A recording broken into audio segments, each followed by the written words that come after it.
pagka nag-a-apply sila, they have to utilize it. Ano? So, currently, we are reviewing yung mga applications ng mga yon. Kasi, kailangan nating maging very strict, not only for the sanitary and phytosanitary import clearances, I mean, for the safety of the food. But syempre, baka merong mga distractions siyang nakikreate sa market, ano? Pagka masyadong maraming applications, hindi naman nagagamit. But of course, we are encouraging our importers na talagang yun nga, pag nag-a-apply sila, gamitin nila itong mga ito para hindi magkaroon ng distortion ng information sa atin. Sir, usually, ilang days ba dapat kailangan maparating na yung imported rice? Pag nabigyan ng SPSIC? Ang ano naman natin dyan, it depends eh. Pagka mga fresh vegetables, 1 month. Pagka mga processed na, mga 60 days. But we're coming up with, of course, guidelines para mas maging efficient yung ating import arrivals natin. So sir, tama, BPI has the power then to revoke kapag hindi nila ginagamit. Kami kasi ang nag-i-issue eh. Kami ang nag-i-issue. So kung merong problema, pag may mga non-compliances, of course, pwede natin yung i-revoke kung meron silang offenses. At tinatanong mo kung meron silang repeat, pag nag-offend sila, merong mga penalties yun. It's either ma-revoke yung kanilang accreditation or registration from the office. Sir, di ba ma-revoke, sir, kapag hindi ginagamit yung permit na hawak nila? Kasi ang binabanggit ng SINAG, yung mga example, importer ng bigas, dahil mataas ngayon, hindi sila nag-i-import. So, nangyayari, parang they do it at their convenience. Kaya nga dapat talaga i-explain nila ba't hindi nila na-utilize yung mga import clearances na ina-apply nila. Kasi para saan ba yun? Ano? Of course, we give them yung due process. Of course, para dyan, we are reviewing their current applications, i-review natin, ano ba naparating ba talaga nila, saang mga sources ito, para naman hindi tayo laging nabubulaga pagka may mga issues na nangyayari. So, dahilan ba yung mataas yung presyo ng bigas, yung imported sa ibang bansa, para hindi sila mag-import? Of course, I cannot comment on that. Pag sa pricing, kami sa BPI, we are concerned with the safety first of the food. Pangalawa, yung supply natin sa market. But with regards to outside forces, hindi na siguro ako makapag-komento dyan.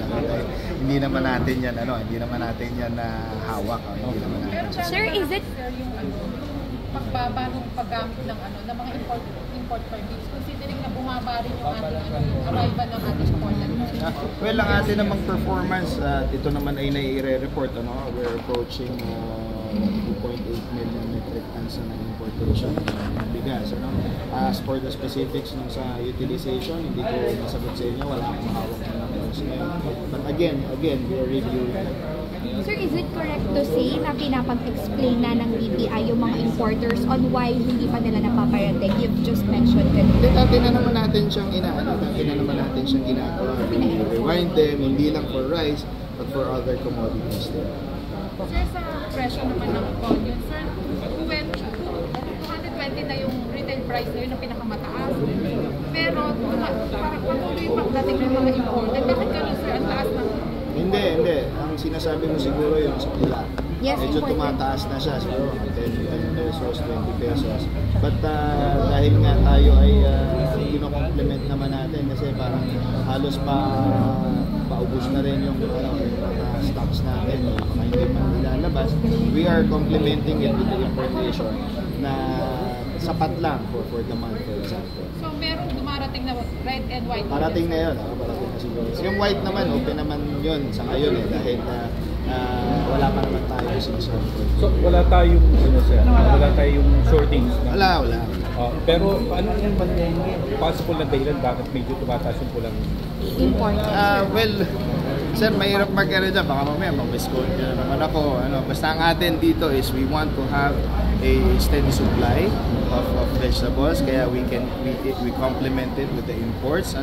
Kung meron naman tayong local production, we help them, connect them to the markets para mas ma-realize yung mga tao ano ba talaga yung tunay na dapat yung cost ng ating bilihin. Pero option we can be affordable.